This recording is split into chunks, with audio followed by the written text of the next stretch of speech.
Welcome. PTN cinema தங்களை அன்புடன் வரவேற்கிறது. உலக நாயகன் கமலஹாசன் அவர்களுடன் நடிகை அம்பிகா அவர்கள் இணைந்து நடித்த திரைப்படங்கள் வெற்றியா தோல்வியா என்றுதான் இந்த வீடியோவில் நம்ம வரிசையாக பார்க்க போகிறோம். உலக நாயகன் கமலஹாசன் அவர்கள் கூட பார்த்தீங்கன்னா அம்பிகா அவர்கள் நிறைய திரைப்படங்கள் இணைந்து நடிச்சிருக்காங்க. குறிப்பாக அந்த திரைப்படங்கள் வெற்றியை கொடுத்ததா தோல்வியை கொடுத்ததா என்றுதான் வரிசையாக இந்த வீடியோவில் பார்க்க போகிறோம். வாருங்கள். முதல் திரைப்படமாக 1981 வெளிவந்த திரைப்படம் தான் கடல் மீன்கள். இந்த திரைப்படத்தை GN ரங்கராஜன் அவர்கள் இந்த திரைப்படத்தை இயக்கியிருக்காரு. இந்த திரைப்படத்திற்கு இசை அமைத்தவர் இளையராஜா. உலகநாயகன் கமலஹாசன், சுஜாதா, நாகேஷ் மற்றும் பலர் இந்த திரைப்படத்தில் இணைந்து நடிச்சிருப்பாங்க. அம்பிகா போன்ற சிறந்த ஒரு திரைப்படம் கடல் மீன்கள். ஒரு மீனவர் சமூகத்தை சேர்ந்த சிறந்த திரைப்படமாக உலகநாயகன் அவர்கள் இந்த திரைப்படத்தில் நடிச்சிருப்பாங்க. மிக அருமையான ஒரு திரைப்படம் தான் கடல் மீன் திரைப்படம். இந்த திரைப்படம் திரையரங்கில் ஒரு 100 நாள் ஓடி ஒரு ஆவரேஜான ஒரு வெற்றியை கொடுத்த சிறந்த திரைப்படமாக தான் அமைந்தது. கடல் மீன் திரைப்படத்தில் ஒரு கதாபாத்திரத்தில் மிக அருமையாக ஒரு முதுமை திட்டத்தில் உலகநாயகன் இருக்கும் ஒவ்வொரு கதைக்களமும் மிக அருமையாக திரையரங்கு மற்றும் ரசிகர் மற்றிலும் ஒரு நல்ல வரவேற்பு பெற்ற சிறந்த ஒரு திரைப்படமாக அமைந்த திரைப்படம் தான் கடல் மீன்கள் திரைப்படம். ஒரு வெற்றி திரைப்படமாக தான் அமைந்தது. அடுத்த திரைப்படமாக சகலகலா வல்லவன். இந்த திரைப்படம் 1982 SP முத்துராமன் இயக்கத்தில் வெளிவந்த இந்த திரைப்படத்திற்கு இசை அமைத்தவர் இசைஞானி இளையராஜா. உலகநாயகன் கமலஹாசன் மற்றும் பலர் இந்த திரைப்படத்தில் நடிச்சிருப்பாங்க. சில்க் சிமிதா, அம்பிகா போன்ற பலர் இணைந்து நடிச்சிருக்கும் இந்த திரைப்படத்தை பொறுத்த வரைக்குமே திரையரங்கிலும் ரசிகர் மற்றிலும் நல்ல ஒரு வரவேற்பு பெற்றது. சகலகலா வல்லவன் இந்த திரைப்படம் 175 நாள் திரையரங்கில் ஓடி மிகப்பெரிய ஒரு வெற்றி திரைப்படமாக அமைந்தது. திரையரங்கும் ரசிகர் மற்றிலும் சக்கப்போடு போட்டுச்சு. மதுரை போன்ற பல இடங்களில் இந்த திரைப்படம் வெள்ளி விழா கொண்டாடியுள்ளது. மிக சிறந்த ஒரு திரைப்படமாக அமைந்த திரைப்படம் தான் சகலகலா வல்லவன். மிக அற்புதமான பாடல்கள் கொண்டது. ஒவ்வொரு வரிகளும் மிக அற்புதமான சூப்பர் டூப்பர் ஹிட் கொடுத்த சகலகலா வல்லவன். அடுத்த திரைப்படமாக 1982 வெளிவந்த வாழ்வே மாயம். இந்த திரைப்படத்தோட இயக்குனர் R கிருஷ்ணமூர்த்தி. இந்த திரைப்படத்திற்கு இசை அமைத்தவர் கங்கை அமரன். இந்த திரைப்படத்தில் உலகநாயகன் கமல் மற்றும் ஸ்ரீதேவி, ஸ்ரீபிரியா மற்றும் அம்பிகா போன்ற பலர் இணைஞ்சு நடிச்சிருப்பாங்க. மிக அருமையான ஒரு திரைப்படம் வாழ்வே மாயம். இந்த திரைப்படமும் திரையரங்கில் 175 நாள் ஓடி மதுரை மற்றும் கோவை போன்ற பல இடங்களில் 170 நாள் ஓடி வெள்ளி விழா கொண்டாடிய மிக சிறந்த ஒரு திரைப்படம் வாழ்வே மாயம். மிக அற்புதமான ஒரு திரைப்படமாக அமைந்தது. திரையரங்கு அதிர ரசிகர்களுக்கும் நல்ல ஒரு எதிர்பார்ப்பு ஊட்டும் அளவுக்கு வாழ்வே மாயம் திரைப்படத்தில் உள்ள அனைத்து பாடல்களுமே சூப்பர் டூப்பர் ஒரு ஹிட்டு கொடுத்த திரைப்படமாக அமைந்தது. பாடலுமே ஒரு சூப்பர் டூப்பர் ஹிட்டுங்க. அந்த அளவுக்கு ஒரு அருமையான திரைப்படம் தான் வாழ்வே மாயம். 175 நாள் திரையரங்களோடு மிகப்பெரிய ஒரு வெற்றி திரைப்படம். அடுத்த திரைப்படமாக 1985 வெளிவந்த காக்கி சட்டை. இந்த திரைப்படத்தோட இயக்குனர் ராஜசேகர். இந்த திரைப்படத்திற்கு இசை அமைத்தவர் இசைஞானி இளையராஜா.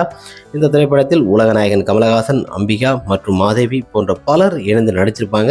மிக அருமையான ஒரு கதைகளம் கொண்ட திரைப்படம் காக்கி சட்டை. சத்யராஜ் வில்லனாக நடிச்சிருப்பார். மிக அருமையான ஒரு ஆக்ஷன் கலந்த ஒரு திரைப்படம். இந்த திரைப்படம் திரையரங்கில் ஒரு 100 நாள் ஓடி ஒரு வெற்றி திரைப்படமாக அமைந்தது. மிக ஒரு அருமையான ஒரு திரைப்படம். சத்யராஜ் மற்றும் உலகநாயகன் இருவருக்குமே எதிரும் புதிருமாக இருக்கும் காக்கி சட்டை திரைப்படம். போலீஸ் வேடத்தில் உலகநாயகன் அவர்கள் இந்த திரைப்படத்தில் கலக்குன்னு கலக்கியிருப்பார். பட்டி தொட்டி எல்லாம் கலக்கிய மிக அருமையான ஒரு திரைப்படம் காக்கி சட்டை. மிகப்பெரிய ஒரு வெற்றி திரைப்படமாக அமைந்தது. 100 நாள் திரையரங்கில் ஓடி ஒரு வெற்றி திரைப்படம். அடுத்த திரைப்படமாக மனக்கணக்கு 1986 வெளிவந்தது. RC சக்தி இயக்கத்தில் வெளிவந்த இந்த திரைப்படத்தில் உலகநாயகன் கமலஹாசன், விஜயகாந்த் மற்றும் அம்பிகா, ராதா இருவருமே இணைந்து நடிச்சிருப்பாங்க. இந்த திரைப்படத்தில் உலகநாயகன் அவர்கள் சிறப்பு தோட்டத்தில் தான் நடிச்சிருப்பார். மனக்கணக்கு திரைப்படத்தில் ஒரு இயக்குனராக வருவார். டைரக்டராக வந்து கேமராமேனாக ஷூட் பண்ணுற மாதிரி மிக அருமையாக அந்த டான்ஸ் போஸ் எல்லாமே நடிச்சிருப்பார். ஆனால் அந்த திரைப்படம் பொறுத்த வரைக்கும் ஒரு ஆவரேஜான திரைப்படமாக தான் அமைந்தது. அடுத்த திரைப்படமாக 1985 வெளிவந்த திரைப்படம் தான் உயர்ந்த உள்ளம். இந்த திரைப்படத்தோட இயக்குனர் SP முத்துராமன். இந்த திரைப்படத்திற்கு இசை அமைத்தவர் இளையராஜா. இந்த திரைப்படத்தில் கமலஹாசன் மற்றும் ராதாரவி, அம்பிகா போன்ற பலர் இணைந்து நடிச்சிருப்பாங்க. மிக அருமையான ஒரு திரைப்படம் தான் இந்த திரைப்படம். திரையரங்கு மற்றும் ரசிகர் மத்தியிலும் நல்ல ஒரு எதிர்பார்ப்பு கிடைத்த ஒரு திரைப்படம். இதில் உள்ள பாடல்கள் அனைத்துமே ஒரு சூப்பர் டூப்பர் ஹிட் கொடுத்த திரைப்படமாக தான் அமைந்தது. உயர்ந்த உள்ளம் இந்த திரைப்படம் திரையரங்கில் 100 நாள் ஓடி ஒரு வெற்றி திரைப்படமாக தான் அமைந்தது. கோவை மற்றும் மதுரை போன்ற பல இடங்களில் இந்த திரைப்படம் 100 நாள் ஓடி உயர்ந்த உள்ளம் ஒரு வெற்றி உள்ளமாக அமைந்தது. அடுத்த திரைப்படமாக 1986 வெளிவந்த திரைப்படம் தான் விக்ரம். இந்த திரைப்படத்தில் ராஜசேகர் அவர்கள் இருப்பார். இந்த திரைப்படத்தில் உலகநாயகன் கமலஹாசன் மற்றும் அம்பிகா போன்ற பலர் நடிச்சிருப்பாங்க. இந்த திரைப்படத்திற்கு இசை அமைத்தவர் இசையானி இளையராஜா தான். பொதுவாக இசையானி இளையராஜா அவர்கள் தான் உலகநாயகன் கமலஹாசன் ரஜினிகாந்திற்கும் இசை அமைச்சிருப்பார். இந்த திரைப்படமும் மிக அருமையான ஒரு ஆக்ஷன் கலந்த விக்ரம் மிக அருமையாக திரையரங்கில் 100 நாள் ஓடி நல்ல ஒரு வெற்றி திரைப்படமாக அமைந்தது. விக்ரம் என்ற சொல்கிற அளவுக்கு மிக அருமையாக இப்போ வந்த விக்ரமும் சூப்பர் டூப்பர் ஹிட்டு. பழைய விக்ரம் திரைப்படமும் சூப்பர் டூப்பர் ஒரு ஹிட் கொடுத்தது. திரையரங்கு அதிர ஒரு ஆக்ஷன் கலந்த மிக அருமையான விக்ரம் திரைப்படம் மிகப்பெரிய ஒரு வெற்றி திரைப்படமாக அமைந்தது. 125 நாள் திரையரங்கில் ஓடி மிகப்பெரிய ஒரு சூப்பர் டூப்பர் ஒரு ஹிட் கொடுத்தது. பாக்ஸ் ஆஃப் வசீலும் ரசிகர் மத்தியிலும் ஒரு நல்ல ஒரு எதிர்பார்ப்பு கிடைத்த மிக சிறந்த ஒரு திரைப்படமாக விக்ரம் திரைப்படம் அமைந்தது.